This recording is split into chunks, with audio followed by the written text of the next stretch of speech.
அனைத்து சான்றோர் பெருமக்களுக்கும் என்னுடைய வணக்கம். நம்முடைய மதிப்பிற்குரிய ரங்கராஜன் அவர்கள்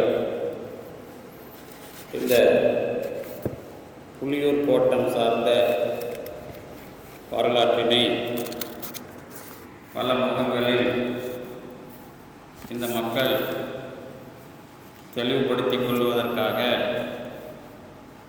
நிகழ்ச்சிகளை ஏற்பாடு செய்திருக்கிறார். அவர் மூலமாக உங்களோடு அதாவது சென்ற ஆண்டிற்கு முன்னதாக தொல்லியல் துறை அரங்கிலே நான் பேசியிருக்கிறேன். அதற்கு பிறகு இன்றைக்கு பத்திரிகையாளர்கள் சங்க கட்டிடத்தில் அமைத்திருக்கிறார்கள். அவர்களுக்கு நன்றி சொல்லி இந்த விழாவை சிறப்பாக பங்கேற்று சிறப்பிக்க வந்திருக்கிற உங்களுக்கும் என்னுடைய வணக்கத்தை சொல்லிக் கொள்கின்றேன். ஏனென்றால் சென்ற ஆண்டிற்கு முந்தைய ஆண்டு அந்த பெரிய அரங்கத்தில் நாங்கள் ஒரு 4 போல இருந்தோம். இன்றைக்கு அதிக அளவில் இதற்கான வாசகர்கள் அல்லது இதை பற்றிய உற்று நோக்குகிற சான்றோர்களாக நீங்கள் வந்திருக்கிறீர்கள் என்று சொல்லி இந்த புலியூர் கோட்டம் என்ற பெயரால் சென்னை சார்ந்த அல்லது தொண்ட மண்டலம் சார்ந்த இந்த பகுதியை புரிந்து கொள்ள வேண்டும் என்று நம்முடைய ரங்கராஜன் அவர்கள் தொடர்ந்து பணியாற்றி கொண்டிருக்கிறார். எனக்கு பின்னர் சரஸ்வதி அவர்கள் இந்த புலியூர் கோட்டம் பற்றிய வரலாற்று தரவுகளை உங்களுக்கு விரிவாக தருவார். நான் மொழி, இலக்கியம், அதோடு பண்பாட்டுத்தன்மையில் சில செய்திகளை முன்வைத்து விடைபெறுவேன் என்று சொல்லி இந்த சென்னை என்கிற இந்த வரலாறு உங்களுக்கு நரசையா போன்றவர்கள் சென்னையினுடைய மிக முக்கியமான வரலாற்று காலங்களை ஒட்டி நிறைய எழுதியிருக்கிறார்கள். சென்னை மாநகராட்சியும் அவ்வப்பொழுது அது சம்பந்தமான நூல்களை வெளியிட்டு கொண்டு வருகிறது. என்றாலும் இன்னும் இந்த சென்னை என்ற பெயருக்கும் மதராஸ் அல்லது மெட்ராஸ் என்கிற பெயருக்கும் இணைப்பு இல்லை. மெட்ராஸ் அல்லது மதராஸ் என்பதனுடைய தமிழ் சென்னை கிடையாது. சென்னை என்பதற்கு ஆங்கிலம் மதராஸ் கிடையாது.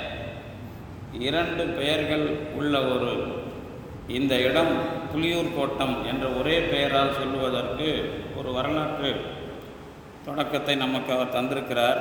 அந்த வகையில் இந்த மும்பை, பெங்களூரு, கோல்கத்தா மாதிரி நம்ம சென்னையை புலியூர் என்று மாற்றி கேட்டால் ஒரு தமிழ் அடையாளம் அதிலே இருக்கும்.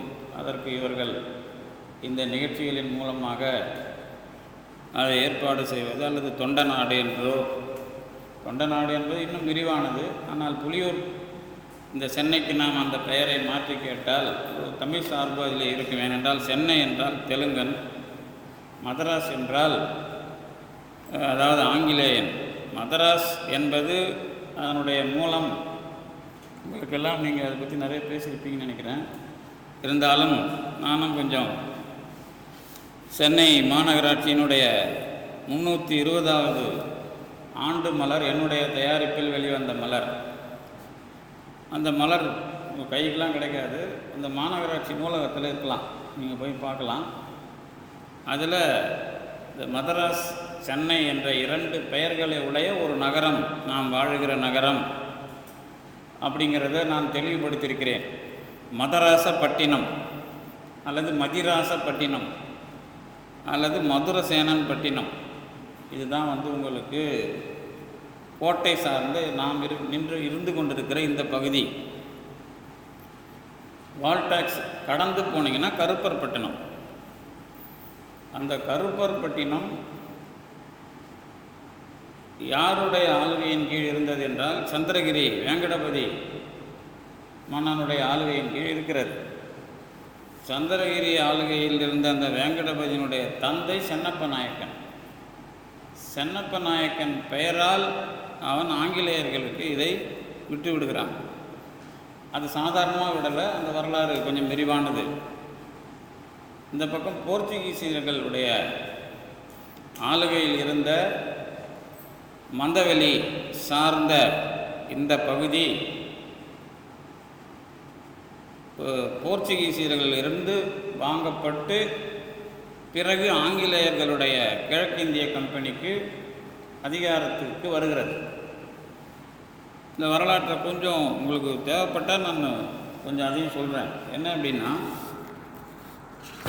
உங்களுக்கு தெரியும், பிரான்சிஸ் டே அவன் தான் உங்களுக்கு வரலாறு ஏறக்குறைய இதை தொடர்ந்து நீங்கள் நடத்துகிறதுனால உங்களுக்கு பயிற்சி இருக்குமான்னு தெரியல. எனக்கு இந்த வரலாறு உங்களுக்கு எல்லாருக்கும் அந்த வரலாறு தெரியுமான்னு தெரியாது, இருந்தாலும் சொல்கிறேன்.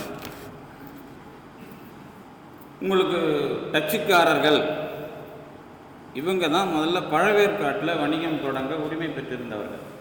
அந்த கொலைக்காட் அல்லது பழவேற்காடு. சாந்தோமில் இருந்தவர்கள் போர்ச்சுகீசியர்கள். அவங்க என்ன பண்ணுறாங்க அப்படின்னு கேட்டிங்கன்னா,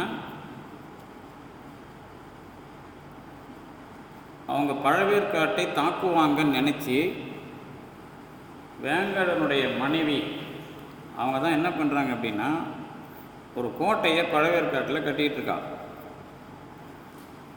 அந்த சமயத்தில் இந்த பழவேற்காட்டில் கட்டுற அந்த கோட்டையை டச்சுக்காரங்க தங்களுடைய செலவில் கட்டித்தந்தாங்க.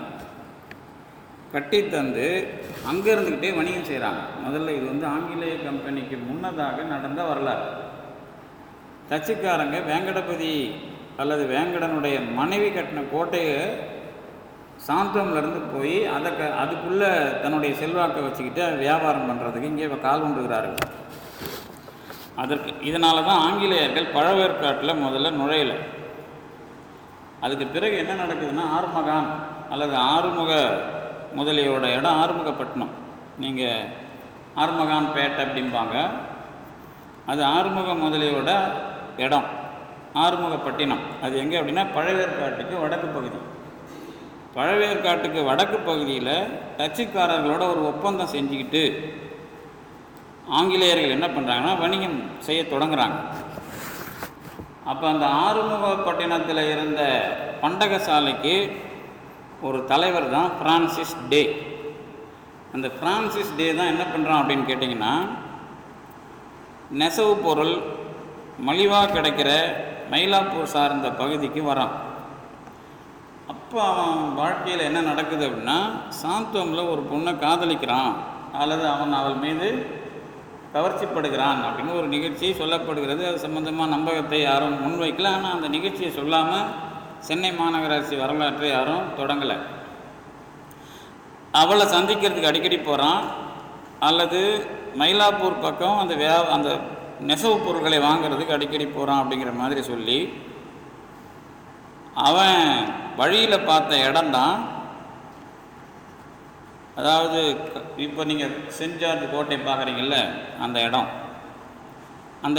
ஒரு வாழைத்தோட்டம். அந்த வாழைத்தோட்டம் யாரோடது அப்படின்னு கேட்டிங்கன்னா, மதுரசேனன் அப்படிங்கிறவனுடைய வாழைத்தோட்டம். அது நல்லா பச்சுன்னு அவன் கண்ணுக்கு படுது. உங்களுக்கு தெரியும், கோவில் கட்டுறதுனா அந்த இடத்த நல்லா கொத்தி அல்லது மண்ணை திருப்பி போட்டு விதை போட்டு முளைஞ்சி அல்லது அது விளைஞ்சி தான் நல்ல மண்ணாக பார்த்து தான் கோவில் கட்ட ஆரம்பிப்பான். அந்த மாதிரி வாழைத்தோட்டம் அவன் கண்ணில் பட்டுடுது. நல்ல விளைவான ஒரு பகுதி, கடற்கரை சார்ந்த இந்த பகுதி. இதை தான் பிரான்சிஸ் டே என்ன பண்ணுறாரு அப்படின்னு கேட்டிங்கன்னா, அப்போ தொண்டை நாட்டை ஆண்டு வந்தவர்கள் சந்திரகிரி, இந்த தாமல வேங்கடபதி நாயக்கன், சென்னப்ப நாயக்கனுடைய பையன், அவங்ககிட்ட தான் அதை வாங்குகிறாங்க. இப்போ தான் மறுபடியும் என்ன பண்ணுறாங்க அப்படின்னு கேட்டிங்கன்னா, மயிலாப்பூரில் பாளையக்காரங்களோட போர்ச்சுகீசியர்கள் செல்வாக்கில் இருக்குது சாந்தோம். போர்ச்சுகீசியரோட செல்வாக்கில் இந்த வரலாறு படிக்கும்போது கொஞ்சம் உங்களுக்கு டேனிஷ், போர்ச்சுகீஸ், ஃப்ரெஞ்ச், பிரிட்டிஷ் இதெல்லாம் கொஞ்சம் வித்தியாசப்படுத்தினீங்கன்னா தான் இது குழப்பம் இல்லாமல் புரியும். அதனால தான் நான் கொஞ்சம் நிதானமாக அதை சொல்கிறேன். போர்ச்சுகீஸோட செல்வாக்கில் இருந்தது சாந்தோம். அது யாரோடதுன்னா பாளையக்காரங்களோடது. பாளையக்காரங்களோட ஒப்பந்தம் போட்டுக்கிட்டு 1200 வராகம் வரி கட்டுறதுக்கு ஒப்புத்துக்கிட்டு ஆங்கிலேயர்கள் பண்டகசாலையினுடைய கிடங்கை அமைத்து இந்த செஞ்சார் கோட்டையை கட்டுறாங்க முதல்ல. இதுக்கப்புறம் நடந்த விஷயம் என்ன அப்படின்னு கேட்டிங்கன்னா, இந்த விலைக்கு யார்கிட்ட இருந்து அந்த இடத்த வாங்கினாங்க அப்படின்னு கேட்டிங்கன்னா, மதுரசேனன் அப்படிங்கிறவங்ககிட்ட இருந்து வாங்குறாங்க. அதனால தான் அதுக்கு மதராஸ் அப்படிங்கிற பேர் அந்த இடத்துக்கு வருது. அடுத்ததாக என்ன விஷயம் நடக்குது அப்படின்னு கேட்டிங்கன்னா, 1666 முதல் governor general George walks trout அவன் தான். அவர் கீழே கிழக்கிந்திய கம்பெனியோட இயக்குனர் தான் எலிஹு ஏல். ஏல் பல்கலைக்கழகம் கேள்விப்பட்டிருப்பீங்க, அது இவர் தான். அந்த ஏல் தான் முதல் கவர்னர். அவரும் கீழே இயக்குனர் ஜோசையா சைல்டு. இந்த கவர்னர் ஏலோட அதிகாரத்தை அடக்கிறதுக்காக அந்த கவர்னர் என்ன பண்ணுறார் அப்படின்னு கேட்டிங்கன்னா, அதாவது கவர்னரோட அதிகாரத்தை அடக்கிறதுக்காக இயக்குனர் என்ன பண்ணுறார் அப்படின்னு கேட்டிங்கன்னா, ஒரு நகராட்சி அமைக்கணும்னு பரிந்துரை பண்ணுறார். இதுதான் முதல் நடந்தது. அதாவது ஒரு ஆளோட செல்வாக்கை குறைக்கிறதுக்கு ஒரு நகராட்சியை பைஃபர்கேட் பண்ணி விடணும் அப்படின்னு ஒரு பரிந்துரை நடக்குது. அதன் மூலமாக உருவானது தான் 1687 செப்டம்பர் 28 கிழக்கிந்திய கம்பெனிக்கு எழுதப்பட்ட கடிதம் தான் 1688 செப்டம்பர் 29 சென்னை நகராண்மை கழகம் கார்ப்பரேஷன். இதுதான் இந்தியாவோட முதல் கோட்டை. இதுக்கப்புறம் தான் அவன் இந்தியாவை ஆளுறதுக்கான எல்லா தொடக்கமும் இங்கே நடக்குது. இதுக்கப்புறம் என்ன பண்ணால் முக்கியமான விஷயம் அப்படின்னு கேட்டிங்க அப்படின்னா, 1653 கோட்டை கட்டத்துக்கு முன்னாடியே 1653 கோட்டை கட்டுறதுக்கு முன்னாடி 1652 ஏஜென்ட்னு ஒரு ஆளை போடுறாங்க. கம்பெனி பணியாளர் பிரசிடெண்ட் ஆகிறார். கம்பெனி கிழக்கிந்திய கம்பெனியுடைய ஒரு ஒர்க்கர் பிரசிடெண்ட் ஆகிறார். அவர் அந்த காலத்தில் தான் முதல்ல என்ன பண்ணுறாங்கன்னா, கிறிஸ்துவ தேவாலயத்தை கோட்டைக்குள்ளே கட்டுறாங்க. இப்போ நீங்கள் செஞ்சார்ஜி கோட்டைக்குள்ளே போனீங்கன்னா ஒரு கிறிஸ்டியன் சர்ச் இருக்கும். இதுதான் முதல் சர்ச். இந்த சர்ச்சு தான் இப்போ நான் இதிலேருந்து தான் உங்களுக்கு ஆரம்பிக்க போகிறேன். அதுக்கப்புறம் தான் 1678 கோர்ட் ஆஃப் ஜூடிகேச்சர் உருவாக்குறாங்க. புதன்கிழமையும் சனிக்கிழமையும் நீதிமன்றத்தை உருவாக்குறாங்க. எப்படி ஆட்சி தொடங்குச்சு அப்படிங்கிறது, இந்தியாவினுடைய ஆட்சி அந்த பிரிட்டிஷ் அதிகாரம் தொடங்கினதுக்கான மூல வரலாறு இதெல்லாம். இதுக்கப்புறம் தான் என்ன நடக்குதுன்னு கேட்டிங்கன்னா, சின்ன வரலாறு சொல்லி முடிச்சிடுறேன். இது ஒரு வித்தியாசமானது என்ன அப்படின்னா, 1675 மக்களிடம் நிலம் வீடு ஆகியவற்றுக்கு வரி வாங்கலான்னு கம்பெனி சொல்லுது. எங்கே நம்ம வீட்டுக்கு இடத்துக்கு உங்ககிட்ட நிலத்துக்கும் வீட்டுக்கும் வரி வாங்கிறதுக்கு முதல்ல அந்த நீதிமன்றம் வேலை பார்க்குது. 1678 உண்டாக்கப்பட்ட அந்த கோர்ட் ஆஃப் ஜூடிகேச்சர் தான் அந்த வேலையை பண்ணுது. அதுக்கப்புறம் என்ன பண்ணுறாங்க அப்படின்னா, 1678 அதாவது லண்டன்லேருந்து வரி வாங்கிறதுக்கு லெட்ரு வருது. ஆனால் அது உடனே செய்யலை. ஏன்னா மக்கள் திரும்பிட போகிறாங்க அப்படின்றதுக்காக என்ன பண்ணுறாங்கன்னா, நிதானமாக 1678 வீட்டு வரியை எப்படி வசூலிக்கிறாங்கன்னு கேட்டிங்கன்னா, ஸ்கேவெஞ்சர் அப்படிங்கிற பேரில் வசூலிக்கிறாங்க. ஸ்கேவெஞ்சர்னால் என்னென்னா, உங்களுக்கு வீட்டில் நோய் வராமல் இந்த பெனாயில் அடிக்கிறாங்கல்ல, இப்போ காலையில் பெனாயில் அந்த கொசு மருந்து அடிக்கிற மாதிரி வரான். இப்போ தான் வரி வாங்கிறதுக்கு ஸ்கேவெஞ்சருங்கிற பேரில் தான் முதல்ல வரி வாங்குகிறாங்க. அதுக்கப்புறம் சுகாதார வரிக்கு எதிர்ப்பு வராது அப்படிங்கிறதுனால அந்த வேலையை நடக்குது. ஆனால் வீட்டு வரி நிலத்து வரியை தான் வாங்குகிறான். பேர் என்ன பேரில் வாங்குறான்னா, ஸ்கேவெஞ்சர், சுகாதார வரியாக வாங்குகிறான். அதுக்கப்புறம் ஒரு பட்டியல் தயார் பண்ணுறாங்க. அங்கே இருக்கிற மக்களோட பட்டியலை தயார் பண்ணி என்ன பண்ணுறாங்க அப்படின்னா, ஒரு 500 ஐரோப்பியர் வாழறதுக்கான செலவை அங்கே இருக்கிற மக்கள்கிட்ட அந்த கோட்டையை பழுது பார்க்குற வரியாக வாங்குகிறாங்க. முதல்ல என்ன பண்ணுறாங்க, 500 ஐரோப்பியர் இங்கே நல்லபடியாக வாழறதுக்கு உங்கள்கிட்ட வரி வாங்குகிறாங்க. இதுதான் அந்த வரலாற்றினுடைய முதல் தொடக்கம். அதுக்கப்புறம் என்ன நடக்குது அப்படின்னு கேட்டிங்கன்னா, ஆங்கிலேய வணிகர்களுக்கும் இந்திய வணிகர்களுக்குமான தொடர்பில் இருக்கிற வழக்கை விசாரிக்கிறதுக்கு சார்லஸ் இரண்டாம் சார்லஸ் கிட்டேருந்து கம்பெனியார் ஆர்டர் வாங்கி பம்பாய் மதராஸ் 2 இடங்கள்லையும் உருவாக்குனது தான் அட்மிராலிட்டி நீதிமன்றம். இதுக்கப்புறம் கொஞ்சம் அதிகாரத்தை இந்த நிறுவனத்து மூலமாக பெருசு பண்ணுறாங்க. அப்போ தான் ஏஜென்ட்டு பிரசிடெண்ட் ஆனதுனால நீதிமன்றம் என்ன ஆகுதுன்னா இப்போ விவகாரத்தை கவனிக்கிறாங்க.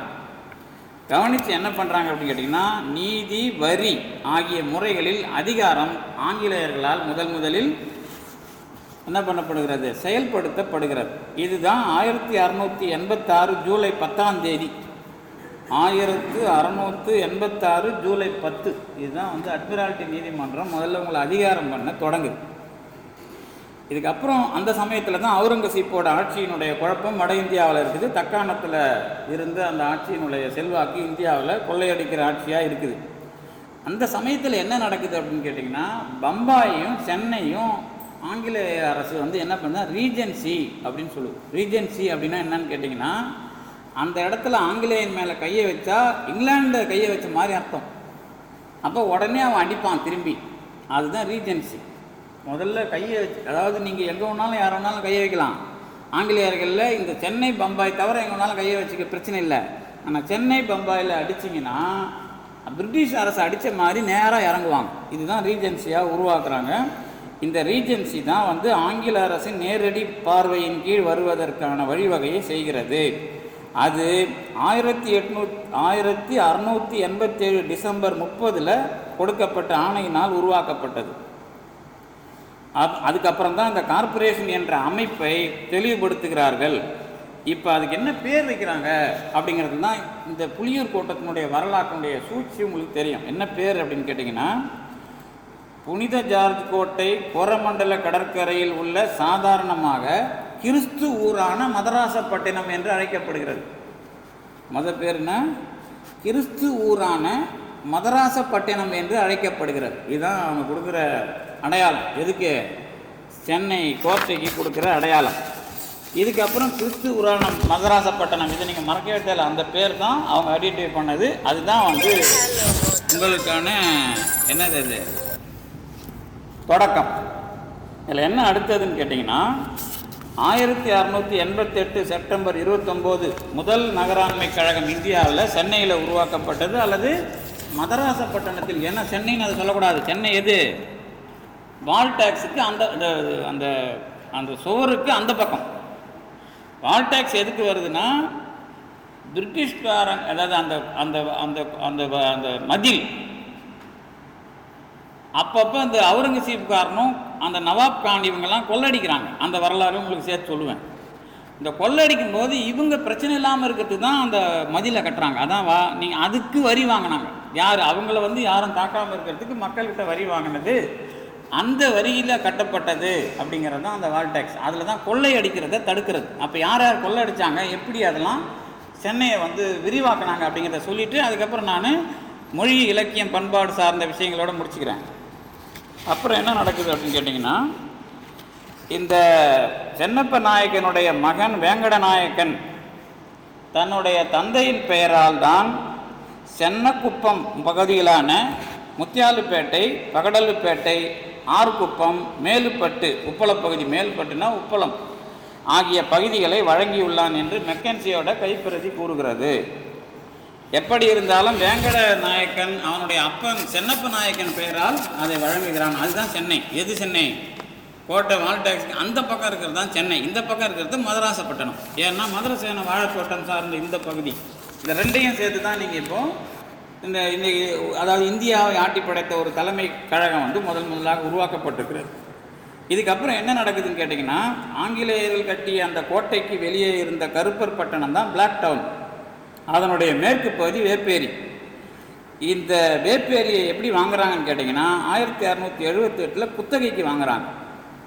குத்தகைக்கு வாங்கின பிறகு ஒரு ஒரு ஒரு ஒரு விதி, இஸ்லாமிய விதி ஒன்றை பயன்படுத்தி 1693 பிப்ரவரி 10 முதல் மேயராக இருந்த கவர்னர் ஹிக்கின்சன், அவர் தான் நத்தானியல் ஹிக்கின்சன், அவர் என்ன பண்ணுறாருன்னா, வசீர் ஆசாத் கான்கிட்ட இருந்து பிர்வானா என்ற ஒரு முறையில் தொண்டையார்பேட்டை, டோண்டூர்னா தொண்டையார்பேட்டை, இங்கிலீஷில் எழுதுறது டோண்டூர், அதான் தொண்டையார்பேட்டை.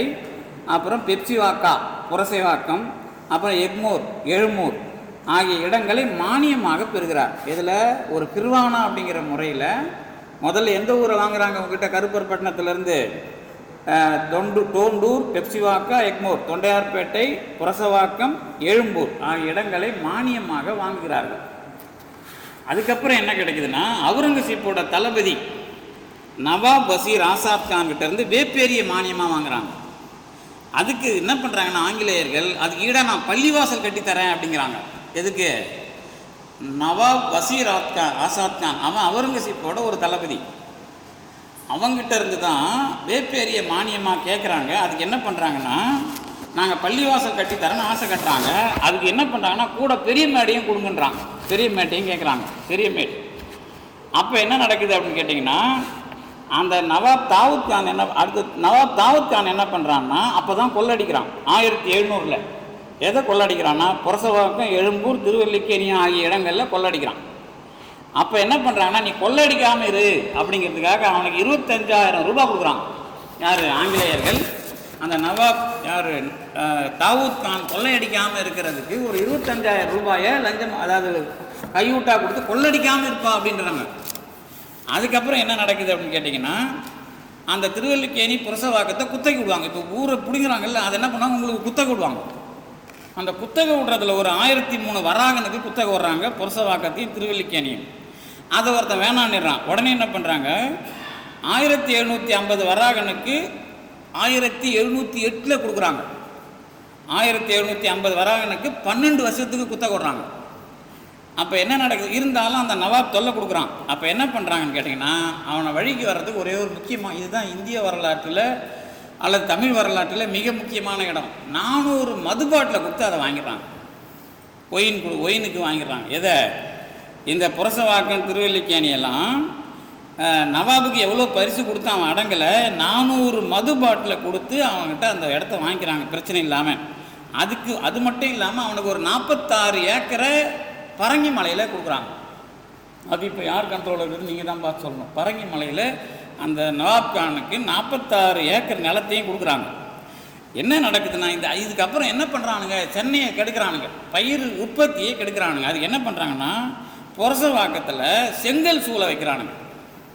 செங்கல் சூளை வச்சிங்கன்னா அந்த இடத்துல பயிர் வைக்க முடியாது. அப்போ பயிர் விளையிற அந்த புரசவாக்கம் செங்கல் சூளை பாக்கமாக மாறுது. இப்படி மாறினதுனால என்ன பண்ணுறானுங்க, குத்தகை முடிஞ்ச நிலங்களை மறுபடியும் வாரத்துக்கு விட்றாங்க. வாரத்துக்கு விட்டுட்டு இப்போ என்ன பண்ணுறாங்க அப்படின்னு கேட்டிங்கன்னா, இந்த சமயத்தில் அலிகான் கொல்லப்படுகிறார். ஆற்காட்டு நவாப் கொல்லப்பட்டதுனால அவனுடைய சின்ன பையன் மீர் ஆசாத் அப்படிங்கிறவன், அவன் அவனை கைக்குள்ளே வச்சுக்கணும். என்ன பண்ணுறாங்க அப்படின்னு கேட்டிங்கன்னா, கைக்குள்ளே வச்சுக்கிட்டு அவனுக்கு ஆசை என்னென்ன பண்ணாங்கன்னு தெரியாது, அவ்வளோ துரோகம் இருக்கும் அதுக்குள்ளே. வேப்பேரி, எர்ணாவூர், பெரம்பூர், புதுப்பாக்கம் ஆகிய ஊர்களை பரிசாக கொடுக்குறாங்க அவனுக்கு. யாருக்கு? இந்த ஆற்காட்டு நவாப். இப்போ இங்கே நீங்கள் போனீங்கன்னா அங்கே பார்க்கலாம்ல, அந்த இடம்தான் அது.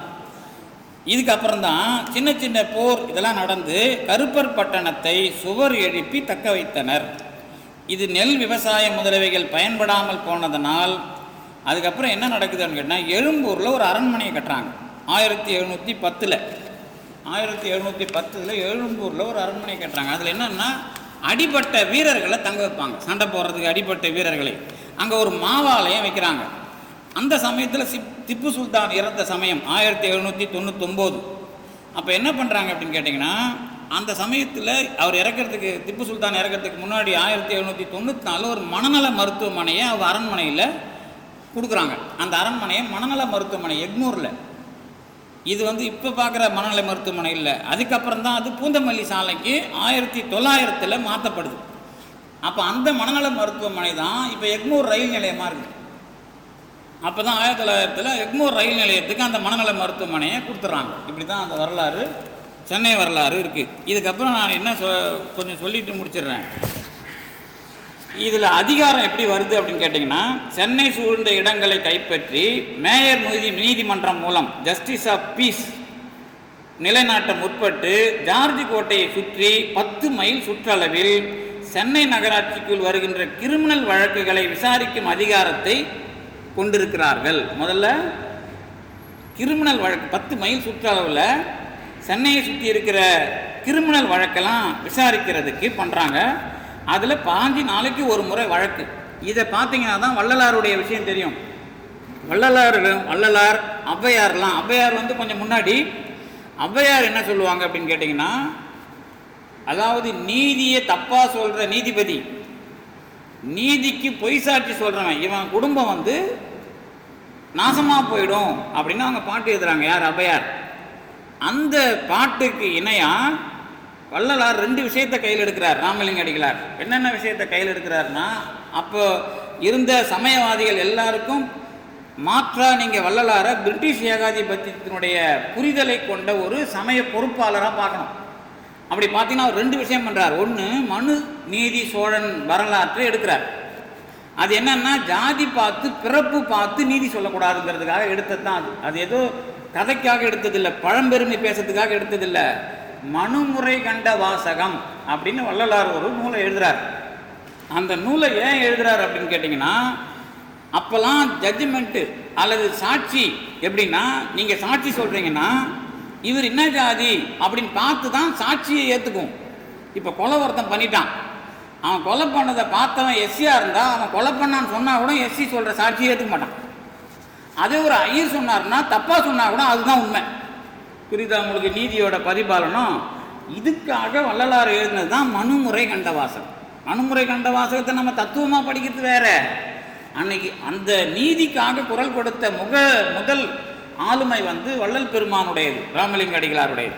அதனால தான் அவர் என்ன பண்ணுறாருன்னா, கருணை இல்லா ஆட்சி கடுகி ஒழிக அப்படின்னு எழுதுறார். கருணை இல்லாத ஆட்சி சீக்கிரமாக ஒழிஞ்சு போட்டோம் அப்படிங்கிற ஒரு வார்த்தையை தன்னுடைய திருப்பாடலுக்குள்ள பதிவு பண்ணுறார். அடுத்தது என்ன அப்படின்னு கேட்டிங்கன்னா, அந்த நீதிமன்றம் ஜூடிகேச்சர் என்ன பண்ணுது அப்படின்னு கேட்டிங்கன்னா, 5 நாளைக்கு ஒரு முறை வழக்கை விசாரிக்கும். அதனுடைய அதிகாரம் யாருக்குன்னா, நகராண்மை தலைவருக்கு. இதில் என்ன நடக்குதுன்னா, 1798க்கு பிறகு தான் வெளிப்படையாக உங்களை அதிகாரம் பண்ணுறாங்க. 1798க்கு பிறகு மக்களை அந்த 10 மைல் சுற்றளவில் அதிகாரம் பண்ணுறாங்க. இதுக்கப்புறம் தான் சென்னை ஆவண நீதிமன்றம் ஏற்படுத்தப்படுகிறது. ஆங்கில குடிமக்களுக்கு சென்னையில் உள்ள இந்திய மக்கள் மீது நீதி செலுத்தி வரி வசூலித்து ஆதிக்கம் செலுத்த தெளிவாக வழிமுறைகள் கையாளப்பட்டன. இப்போ நாமெல்லாம் அதுங்க தான் இருக்கிறோம் 1798க்கு பிறகு. அதுக்கப்புறம் ஒரு சின்ன சின்ன விஷயம், முதல்ல ஒரு கை பம்பு ஒருத்தன் கண்டுபிடிக்கிறான் தண்ணி இறைக்கிறதுக்கு. அவனுக்கு மட்டும் என்ன பண்ணுறாங்கன்னா, ஒரு பத்திரம் கொடுக்குறாங்க, நீ கண்டுபிடிச்ச எந்திரத்தை பம்புக்கு நாங்கள் அதிகாரம் கொடுக்குறோம், நீ அதை உற்பத்தி பண்ணி விற்றுக்கலாம் அப்படின்னு ஒருத்தனுக்கு. அதாவது யாருன்னா, அவனும் ஒரு கிறிஸ்டியன். நீர் இறைக்கும் இயந்திரம் பம்பு அவன் என்ன பண்ணுறான், ஜான் என்ற குமாஸ்தா கண்டுபிடிக்கிறான். முதல்ல உரிமை, நான் பேட்டன் ரைட் வாங்கினாங்கல்ல, அது எப்போ நடக்குதுன்னா 1695 ஆகஸ்ட் 19. 1695 ஆகஸ்ட் 19 நத்தானியல் இக்கின்சன் என்ன பண்ணுறான் அப்படின்னு கேட்டிங்கன்னா, பம்பு கண்டுபிடிச்ச ஜான் என்ற குமாஸ்தாவுக்கு உரிமை பத்திரம் தரான். அவன் வந்து என்ன கொடுக்குறான் அப்படின்னு கேட்டிங்கன்னா, கண்டுபிடிச்சதுக்காக அவருக்கு உரிமை 7 வருஷத்துக்கு கொடுக்குறாங்க. 7 வருஷத்துக்கு கொடுத்த அந்த உரிமை என்ன நடக்குது அப்படின்னு கேட்டிங்கன்னா, அவரே அதை தயாரித்து 5 வருஷங்களுக்கு அந்த உரிமையை வாங்குறார். அதுக்கப்புறம் அதை மக்கள் பயன்படுத்தணும்னா அவங்ககிட்ட ஒரு வரி வசூல். இப்போ மோடி மாதிரி தான் எல்லாமே நடக்கும். அதை பயன்படுத்துறதுக்கு ஒரு வரி, அதை வாங்கிறது. நீங்கள் பம்பை பயன்படுத்தினாலே அதுக்கு ஒரு வரி. இதெல்லாம் வந்து இந்த 1900 சொன்னால 1695 இந்த வேலை நடக்குது. அதுக்கப்புறம் என்ன நடக்குது அப்படின்னு கேட்டிங்கன்னா, மக்கள் எதை கட்டணம் மக்களிடம் அதை அந்த உரிமையை காட்டி மக்கள்கிட்ட பயன்படுத்துறதுக்கு கட்டணம் வசூலிக்கிறது வந்து 1694 தொடங்குது. இப்போ மதராசப்பட்டினம் இந்த மாதிரியான ஒரு அதிகாரத்தன்மையுடைய பட்டணமாக நமக்கு மாறுகிறது. இந்த மாற்றத்தில் என்னத்தை நான் என்னுடைய பார்வையில், நிறைய பார்வையில் நீங்கள் இந்த புலியூர் கோட்டம் பற்றி விமர்சனம். ஒன்று, இந்த மதராசப்பட்டினம் என்கிற இந்த தெற்கு பகுதி, சென்னைப்பட்டணம் என்கிற வடக்கு பகுதி, இரண்டையும் சேர்த்து புலியூர் என்று நாம் பெயர் மாற்றுவதற்கு பரிந்துரை செய்வது ஒன்று. இரண்டாவது, இந்த ஆங்கிலேயர் வருகைக்கு முன்பாக இருந்த நாயக்கர் கால விஜயநகர பேரரசு காலத்தினுடைய வரலாற்று தன்மையை புரிந்து கொள்வது. இப்போது புலியூர் கோட்டத்தை நான் இப்போது கார்ப்பரேஷன் அல்லது ஆங்கிலேயர் வருகைக்கு முன்னாடி கொஞ்சம் இப்போ கொண்டு போகிறேன். அதில் என்ன முக்கியமாக சென்னையை பார்க்கணும் அப்படின்னு கேட்டிங்க அப்படின்னா, இந்த சென்னை என்கிற ஒரு நகரம். ஆனால் இந்த நகரம் என்பது ஆங்கிலேயர்களால் அதிகாரப்படுத்தப்பட்ட பிறகு தான் அது மையம். அதுக்கு முன்னாடி மதுரை, வேலூர், அப்புறம் என்ன, மதுரை வேலூர் தான் நமக்கு மிக முக்கியமான இடம். செஞ்சி, வேலூர், மதுரை, இதெல்லாம் வந்து நாயக்கர்கள் காலம். அதாவது கன்னட நாயக்கர்கள், தெலுங்கு நாயக்கர்கள், அதுக்கு முன்னாடி விஜயநகரம், இந்த மூணையும் சேர்த்து வச்சு பார்த்தீங்கன்னா தமிழ்நாடு முழுக்க இருந்த அந்த தாக்கம் எந்த தாக்கம் அப்படின்னு கேட்டிங்கன்னா, தமிழ் இல்லாத ஒரு ஆட்சி. வடமொழி, தெலுங்கு, கன்னடம், இந்த 3 மொழிகளுடைய அதிகாரம் தான் உங்களுக்கு தமிழ்நாட்டோட அடையாளம். எப்போ? பிற்கால சோழர்களுடைய வீழ்ச்சிக்கு பிறகு அல்லது பிற்கால பாண்டியர்களுடைய வீழ்ச்சிக்கு பிறகு. இன்னும் சொல்லப்போனால் பிற்கால பாண்டியர்களில் முஸ்லீம் ஒருத்தனுடைய அதாவது இஸ்லாம் சமூகத்தினுடைய ஒரு பெண்ணினுடைய காதல் வசப்பட்ட அவனுக்கு பிறந்த 2 பிள்ளைகளுடைய காட்டி கொடுக்குற வேலையினால் இந்த இஸ்லாமியர்கள் உள்ள நுழையிற, அதிகாரத்துக்குள்ளே நுழையிற அந்த விஷயம். இந்த பக்கம் சோழர்களுடைய அவங்களுக்குள்ளே இருக்கிற, அதாவது என்ன, கலப்பினால் வர்ற கோளாறு. இதுக்கு எல்லாத்துக்குள்ளேயும் என்ன வருது? இந்த முகலாய அரசு, அதுக்கப்புறம் விஜயநகர பேரரசு, அதோடு சார்ந்த நாயக்கர்கள், தெலுங்கு கன்னட நாயக்கர்களுடைய உருவாக்கம், இதெல்லாம் தமிழ் என்கிற ஒரு அடையாளத்தை அல்லது தமிழ் சார்ந்த அதிகார அடையாளத்தை மறுக்கின்றன. இந்த தமிழ்நாடு இதுக்கு முன்னாடி எப்படி பார்க்கணும் அப்படின்னு கேட்டிங்கன்னா, வடமொழி ஆதிக்கத்திலிருந்து விடுபட முடியாமல் தவிச்ச வரலாறு தான் ராஜராஜனுடைய வரலாறுலேருந்தே நான் பார்க்குறேன். இப்போ நீங்கள் தமிழுக்காக செஞ்சதெல்லாம் நிறைய பார்ப்பீங்க. ஆனால் அது முற்றாக விடுபடவில்லை. எதிலிருந்து? ராஜராஜ சோழன் காலத்திலிருந்தே உங்களுக்கு இந்த விஜயநகர ஆட்சி காலம் வருவதற்கு முன்னர் வரை அது போட்டி போட்டது யாரோடன்னு கேட்டிங்கன்னா, மக்கள்கிட்ட விவசாயத்தை கொண்டு வர்றது, அதுக்கப்புறம் ஊராட்சி முறை, நகராட்சி முறை எல்லாம் செஞ்சாலும் அந்த காந்தலூர் சாலையை வேறறுத்தாலும் கூட அதிகார பரவலாக இருந்த பிராமணியத்தை அல்லது என்னது சமஸ்கிருதத்தை முற்றாக அழித்தொழிக்கவோ அல்லது மாற்றி தருவதற்கோ அவர்கள் வெற்றி பெறவில்லை. யார்? சோழர்கள் வெற்றி பெறவில்லை. அது முடியாமலே தான் போய் சேர்ந்துடுறாங்க எல்லாருமே. அந்த சமயத்தில் தெலுங்கும் கன்னடமும் வந்து உங்களுக்கு களி தெலுங்கு, கன்னடம் அப்படிங்கிற 2 மொழியும் வந்து உங்களுக்கு ரொம்ப தெளிவாக இங்கே நடனம் புரிகின்றன. எப்படின்னு கேட்டிங்கன்னா, ராஜாவுக்கு தமிழ் தெரியாது. குலோத்துங்கனுக்கு தமிழ் தெரியுமான்னு எனக்கு தெரியாது. குலோத்துங்கனுக்கு தமிழ் தெரியுமா? அது இன்னும் தெரியலையா அவங்களுக்கு? அது தமிழ் கற்றுக் கொடுத்துருப்பாங்க, என்ன பாட்டி வீட்டில் இருந்து எல்லாம் கற்றுக் கொடுத்துருப்பாங்க. ஆனால் இவங்க யாருக்கும் விஜயநகர, தெலுங்கு, அப்புறம் யார், கன்னட நாயகர்களுக்கு தமிழ் தெரியாது. அவங்களுக்கு தெலுங்கும் கன்னடமும் தெரியும். அப்போ தெலுங்கு மொழிக்காரர்களும் கன்னட மொழிக்காரர்களும் என்ன பண்ணுறாங்க? இருக்கிற இடத்தெல்லாம் பட்டா போட்டுக்கிறாங்க தமிழ்நாட்டுக்குள்ளே. இப்போவும் நீங்கள் ரெட்டியார் சமூகம், அப்புறம் என்ன, ரெட்டியார் சமூகத்தினுடைய சொத்து தான் தெலுங்கர்கள், நாயுடுகள். இவங்களுடைய சொத்து பார்த்திங்கன்னா தமிழ்நாடு முழுக்க ஜமீனாக இருக்கும். பிற்கால சோழர்கள் வீழ்ச்சி அடைஞ்சி அந்த ஜமீன்லாம், பிச்சாவரம் ஜமீன், இந்த ஜமீன்லாம் காலாவதி ஆகிருக்கும். ஆனால் சொத்து தெளிவாக பாதுகாக்கப்படுகிற ஒரு அமைப்பு வந்து இந்த ரெட்டியார்கள், நாயுடுகள் இவங்ககிட்ட நீங்கள் பார்க்கலாம். இன்றைக்கும் எனக்கு தெரிஞ்சு மதுரையில் ஒரு ஜமீன், சாப்டூர் ஜமீன்பாங்க. சாப்டூர், இப்பு டூ இரு, அது வந்து இந்த ஒரு மலைக்கு போகிறாங்கல்ல எல்லாம் சதுரகிரிக்கு, அது கீழே வரும் அந்த இடம். அந்த ஏரி தண்ணியே அந்த ஜமீன் கொடுக்கலன்னா வெளியே வராது. யாருக்கு? மக்களுக்கு போகாது. அவங்க நிறுத்திட்டாங்கன்னா என்னோட நீங்கள் எவ்வளோ காவிரி, அப்புறம் இதெல்லாம் மேகதாது இதெல்லாம் படிச்சுட்டு இருக்கிறது வேறு. நான் சொல்கிறது மதுரை சார்ந்த இந்த பகுதிக்குள்ளே சாப்டூர் ஜமீனை தாண்டி தான் தண்ணியே அந்த டேமே வெளியே வரும். அவங்களுக்கு எத்தனை ஏக்கர் நிலம் இருக்குது. அது மாதிரி இந்த பக்கம் வந்து ரெட்டியார்கள், நாயுடுகள் சமூகத்திட்ட எவ்வளோ சொத்து இருக்குன்னு பார்த்தீங்கன்னா, தமிழ்நாட்டில் நில உடைமை அப்படிங்கிறதுக்குள்ளே அவங்க தான் இருக்கிறாங்க. இன்றைக்கி சேட்டுங்க இருக்கிற மாதிரி. இன்றைக்கி வந்து நமக்கு யார், குஜராத், ராஜஸ்தான்காரங்க இன்றைக்கி ஏறக்குறைய சென்னையில் ரியல் எஸ்டேட்டுக்குள்ளே அவங்க வந்து உங்களுக்கு எல்லா இடத்தையும் பட்டா போட்டாங்க. இப்போ நான் சொல்ல வந்தது, புலியூர் கோட்டம் என்பது நாம் வந்து ஒரு எஜிபிஷன் மாதிரி ஆகி போயிடும். ஏன்னா நிலம் என்பது கையகப்படுத்தப்பட்டிருக்கிறது. நாளைக்கு சென்னையை உரிமை கோர்றதுக்கு வழக்கு தொடுத்தா இடம் யார் கையில் இருக்கும் அதிகமாக அப்படின்னு கேட்டிங்கன்னா, சேடர்கள் கையில் தான் இருக்கும். சும்மா அது விளையாட்டுக்காக சொல்கிறேன். அது என்ன சொல்கிறது, அப்போ உங்களுக்கு வந்து நீங்கள் இங்கே மட்டும் இல்லை, ஒவ்வொரு கிராமத்துக்குள்ளே போனீங்கன்னா அங்கே ஒரு பெரிய அளவில் இடம் வாங்கி ஒரு கோயில் கட்டியிருப்பாங்க. அந்த கோயில் சார்ந்து அந்த இடத்த கையில் எடுத்திருப்பாங்க. இப்படி நீங்கள் தமிழகத்துக்குள்ளே இடம் சார்ந்த ஒரு விஷயம் தெலுங்கு விஜயநகர மன்னர்களுக்கு பிறகு இப்போ சேட்டுங்க கையில் இருக்குது. புலியூர் கோட்டை வந்து, அதாவது சிந்தாதிரிப்பேட்டைக்கெலாம் நீங்கள் போனீங்க அப்படின்னா சிந்தாதிரிப்பேட்டை, சின்னத்தரிப்பேட்டை, அதுவும் கொஞ்சம் அப்புறம் மாமலம் பிரிட்ஜு, மர்மலாங் பிரிட்ஜு, சையத் ஹுசேன்பேட்டை, சைதாப்பேட்டை, இதெல்லாம் உங்களுக்கு தெரியும். இந்த முதல்ல நரிமேட்டுக்கும் இந்த மதுரசேனம் பட்டணத்துக்கும் கட்டப்பட்ட பாலம் தான் முதல் பாலம், மரப்பாலம். அதுக்கப்புறம் தான் அதை மாற்றி இப்போ நம்ம அனுபவிக்கிறோம். இதுதான் இப்போ அந்த தீவு திடல் இருக்குல்ல, அதை ஒட்டி இருக்கிறது. இதில் என்ன அப்படின்னு கேட்டிங்கன்னா, மாம்பழங்கிறதான் மர்மலாங் அப்படிங்கிற ஒரு வைர வியாபாரி கட்டி கொடுத்தது. அதுதான் மேற்கு சைதாப்பேட்டையில் பார்க்குறது. மர்மலாங் அப்படிங்கிற ஒரு வைர வியாபாரி தான் அந்த பிரிட்ஜை கட்டி கொடுக்குறான். சைதாப்பேட்டை வந்து சையத் ஹுசேன்பேட்டை அப்படிங்கிறதுலாம் உங்களுக்கு தெரிஞ்சிருக்கும். இதுக்குள்ளே என்ன அப்படின்னு கேட்டிங்கன்னா, இந்த வரலாற்றுக்குள்ளே நான் பண்பாட்டு ரீதியாக பார்க்குறது என்ன அப்படின்னு கேட்டிங்கன்னா, இந்த நாயக்கர்கள் காலம், விஜயநகர, தெலுங்கு, கன்னட நாயக்கர்கள் காலம் மாற்றி தந்த தமிழ்நாடு, மாற்றி தந்த புலியூர், இதை மறுபடியும் மீட்டெடுப்பதற்கு எந்த சிந்தனையும் வரல. ஒருவேளை ரங்கராஜன் நிறைய பேசி யாருக்காவது அவர் மூலமாக இந்த விஷயம் பரவி கொஞ்சம் அதுக்குள்ளே யாருக்காவது நல்ல வேலை செய்கிறவங்களுக்கு மூளையில் போய் தட்டி மறுபடியும் புலியூர் கோட்டைங்கிறது நினைவுக்கு வருமானால் அது யார் சார்ந்த பகுதி அப்படின்னு வர்றப்போ உங்களுக்கு அது தெரியும். இன்னும் இந்தியாவில் வந்து தத்துவம் ஒரு நிலை கொண்ட இடம் அப்படின்னு நீங்கள் வேத காலத்தெல்லாம் படிக்கும்போது என்ன பண்ணுவாங்க அப்படின்னு கேட்டிங்கன்னா, காடு பற்றி சொல்லுவாங்க, ஆரண்யம் அப்படிம்பாங்க. ஆனால் தமிழ்நாட்டில் அதுக்கான இடம் எது?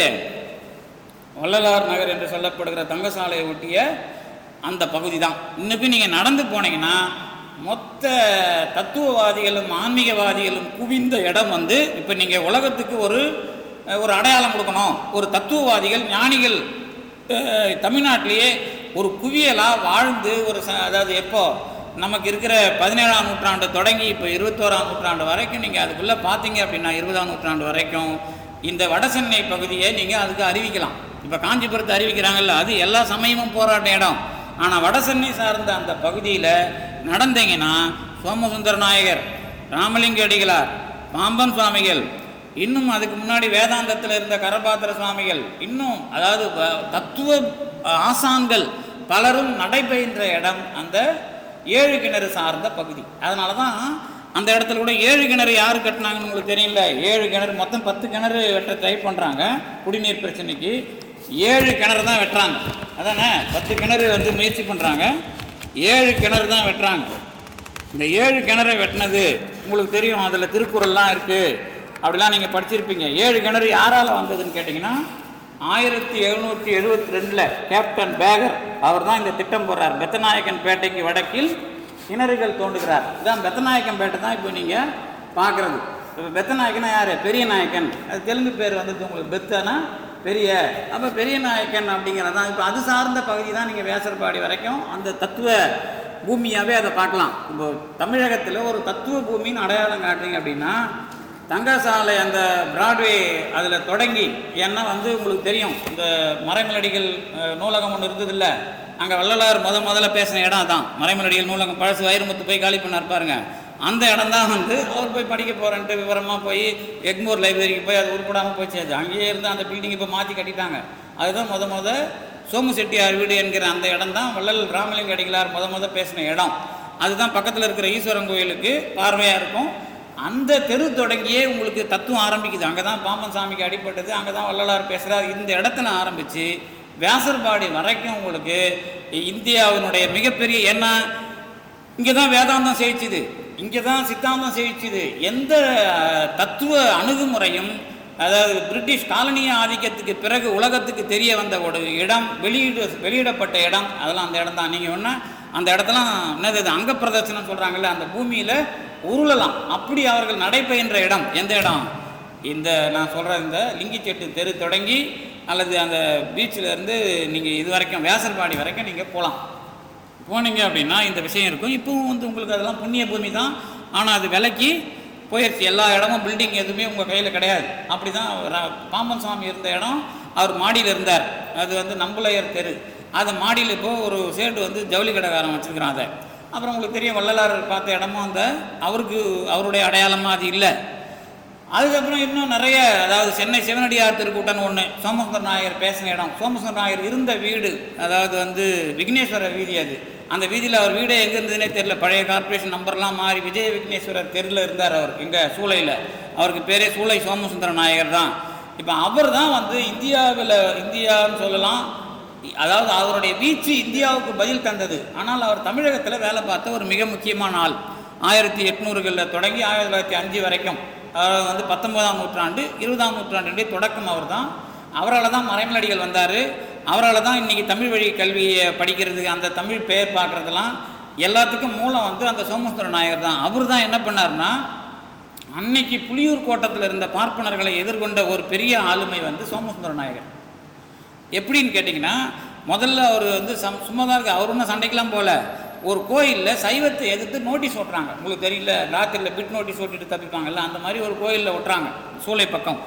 அவர் அதை படிச்சுட்டு எதிர்ப்பு தெரிவிக்கிறார். எதிர்ப்பு தெரிவித்த பிறகு அவர் ஒரு ஒரு பாட்டுக்கு விளக்கம் எழுதுகிறார். எந்த பாட்டுனா, அகர முதல எழுத்தெல்லாம் ஆதி பகவான் முதற்றே உலகு அப்படின்னு ஒரு திருக்குறளுக்கு விளக்கம் எழுதுகிறார்.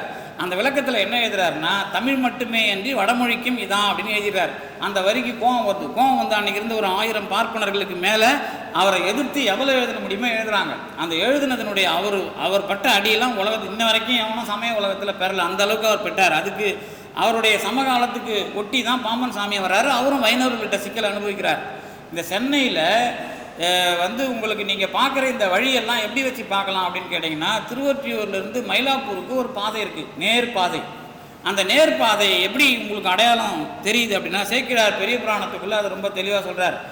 திருஞான சம்பந்தருக்கு அவர் திருவொற்றியூர் வந்துட்டார் அப்படிங்கிறத தெரிஞ்சுக்கிட்டு அவர் மயிலாப்பூருக்கு வர்றதுக்கு திருவொற்றியூர்லேருந்து மயிலாப்பூர் வரைக்கும் பந்தல் போடுறார் சிவநேசன் செட்டியார். திருவொற்றியூர்லேருந்து மயிலாப்பூர் வரைக்கும் பந்தல் போடுறார். அவர் அந்த பந்தலில் வரார். அவர் போய் இவர் கூப்பிட போகிறதுக்கு முன்னாடி அவர் வந்துடுறார். அது வந்து நிகழ்ச்சி. எதுக்கு இதை சொல்ல வந்தோன்னா, ஒரு பெரிய வழி. ஆனால் மயிலாப்பூர்லேருந்து திருவான்மியூருக்கு வழி அவ்வளோ கிடையாது. இப்போது நீங்கள் திருவான்மியூரில் இடம் வாங்கினவங்களாம் கேட்டிங்கன்னா தெரியும். ஒரு 30-50 வருஷத்துக்கு முன்னாடி அது யாருமே போக மாட்டோம், 30,000 ரூபாய்க்கு வாங்கினான்வான், இப்போ 3 கோடிக்கு சொல்லியிருப்பான். அப்போ அந்த மயிலாப்பூர்லேருந்து அந்த வழி அப்படி வந்துடும், திருக்கழுக்குன்றத்துலேருந்து அந்த வழி வந்துடும். ஆனால் அது ஒரு தடைப்பட்ட விஷயமாக தான் இருக்குது. திருவான்மியூர்லேருந்து மயிலாப்பூர்லேருந்து திருவான்மியூர் அப்படிங்கிறது பெரிய அளவில் தொடர்புடையதாக இல்லை. ஆனால் திருவொற்றியூர்லேருந்து மயிலாப்பூர் தொடர்பு ஏன் அப்படின்னு கேட்டிங்கன்னா, பழவேற்காடு தான் அது காரணம்.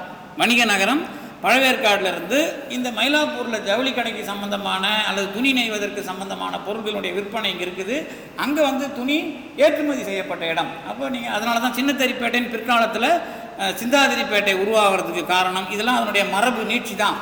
அப்போ நீங்கள் வரலாற்றுக்குள்ளே எது மாதிரி நான் கொண்டு வரேன் அப்படின்னு கேட்டிங்கன்னா, புலியூர் கோட்டம் என்பது இன்றைக்கு என்ன இடித்த புலியூர் கோட்டமாக இருக்கிறதுக்கு என்ன காரணம்? சிறிதன வேறு லாபம் மாற்றினீங்கன்னா இடித்த புலி இருக்கிற இடம் மாதிரி ஒன்றுத்துக்கும் வேலைக்கு ஆகாத இடமா இருக்கிறதுக்கு யார் காரணம் அப்படின்னு கேட்டிங்கன்னா, விஜயநகர, ஆந்திர அல்லது தெலுங்கு, கன்னட நாயக்கர்களுடைய ஆட்சி காலம் உங்களை குழப்பினதுலேருந்து தமிழ்நாடே இன்றைக்கி உருப்படாமல் போயிருக்கிறதுக்கும் இதுதான் காரணம். அவ்வளோதான். புலியூர் கோட்டத்தினுடைய சாபம் தான். இன்னை வரைக்கும் சன் டிவியில் இருந்து எல்லோரும் யார் ஒன்றாலும் ஆட்சி செய்யலாம் இந்தியா தமிழ்நாட்டில், யாருக்குமே எந்த கேள்வியும் தேவையில்லை. ஏன்னா உங்களுக்கு சூடு சொரணையற்ற ஒரு நாகரிகம் உருவாவதற்கான தளம் இந்த புலியூர் கோட்டத்தில் தயாரிக்கப்பட்ட தளம். அது இடித்த புலி மாதிரி பழம்புலியாக இருக்குது. அதை பிரித்து குழம்பு வைக்க வேண்டியது உங்களுடைய பொறுப்பு என்று சொல்லி நன்றி கூறி விடைபெறுகிறேன்.